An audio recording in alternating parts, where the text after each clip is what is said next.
Yesus berkata, akulah jalan dan kebenaran dan hidup. Tidak ada yang sampai kepada Bapa kalau tidak melalui aku. Artinya gini, ketika orang nggak ada yang sampai kepada Allah kalau tidak melalui Yesus. Nah, buat saya dan buat sebagian besar orang Kristen pada umumnya, ini adalah ayat emas.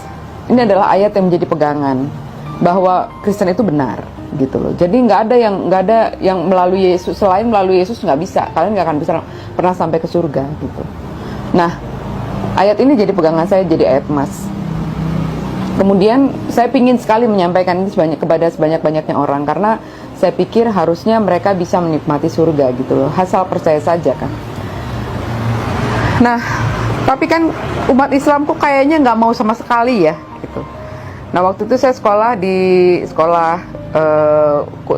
tempat kuliah saya itu, di mana ajaran agama Islam itu cukup keras. Waktu itu teman-teman bahkan baru tingkat 1, baru semester 1, tadinya nggak pakai jilbab, semua di semester 2 tuh udah pakai jilbab panjang, gitu loh. Jadi cukup keras muslimnya gitu waktu itu. Nah, saya sebetulnya bertanya-tanya dalam hati gitu, kenapa sih, ada apa sih dengan Islam ini? Kenapa kalian tidak mau terima Yesus sebagai Tuhan dan Juru Selamat?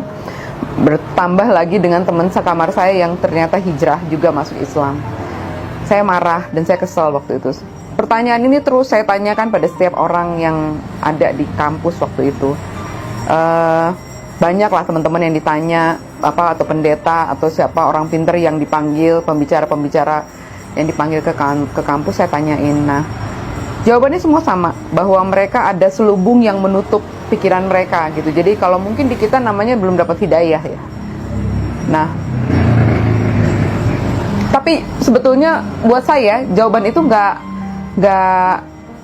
bisa saya terima, gitu. Menurut saya ayat Yohanes 14 ayat 6 itu sudah sangat jelas, gitu, bicara bahwa Yesus berkata, akulah jalan dan kebenaran dan hidup. Tidak ada yang sampai kepada Bapa kalau tidak melalui aku. Itu menurut saya itu nggak ada sesuatu yang perlu harus pakai ilmu tertentu kan. Itu pernyataan yang very clear, jelas, gitu. Kenapa umat Islam nggak mau? Pasti ada sesuatu, gitu. Jadi dalam hati saya tetap pasti ada sesuatu yang membuat mereka tidak mau, gitu, terima.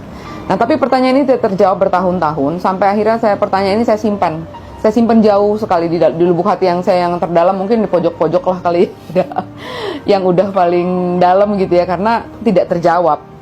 Dan kehidupan berlanjut, saya bekerja, saya menikah, saya punya anak secara Kristen, kami menikah secara Kristen, dan ya sudah.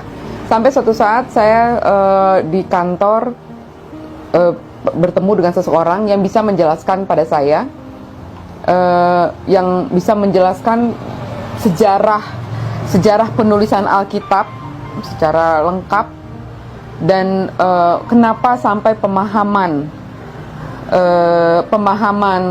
umat Islam itu kan adalah bahwa Isa atau Yesus itu adalah nabi, hanya sampai di situ saja. Tapi kenapa bisa di dalam agama Kristen bisa jadi berubah menjadi Tuhan? Nah, di situ saya memang belajar banyak kurang lebih selama 2 tahun mempelajari itu. Waktu itu diskusinya memang kami bicara soal banyak hal, mulai dari pekerjaan, masalah pekerjaan, kemudian masalah hukum, dan kemudian kita juga ada diskusi soal masalah Freemason ya, mengenai Freemason, mengenai Yahudi dan sebagainya. Waktu itu dia cerita bahwa dia adalah orang yang mulai mempelajari perbandingan agama setelah masalah bom Bali. Dia adalah Muslim, tapi dia Muslim dari lahir, maksud saya. Tapi dia mempelajari itu karena masalah bom Bali waktu itu. Sehingga akhirnya bicara soal Israel, bicara soal sejarah panjang Israel. Dan yang mau tidak mau berakhir pada bicara soal Yesus yang akan datang, yang akan menjadi juru selamat di akhir zaman, gitu. Waktu itu saya tanya sama dia, kamu kan Muslim dari lahir? Iya, Muslim dari lahir. Kenapa kamu percaya bahwa Isa akan datang kedua kali untuk menjadi juru selamat? Iya, saya percaya. Tunggu sebentar. Kamu kan Muslim ya, kenapa kamu nggak? Kalau gitu kamu kenapa nggak terima kalau Isa tuh adalah Tuhan? Hanya Tuhan loh yang bisa jadi juru selamat, saya bilang gitu kan.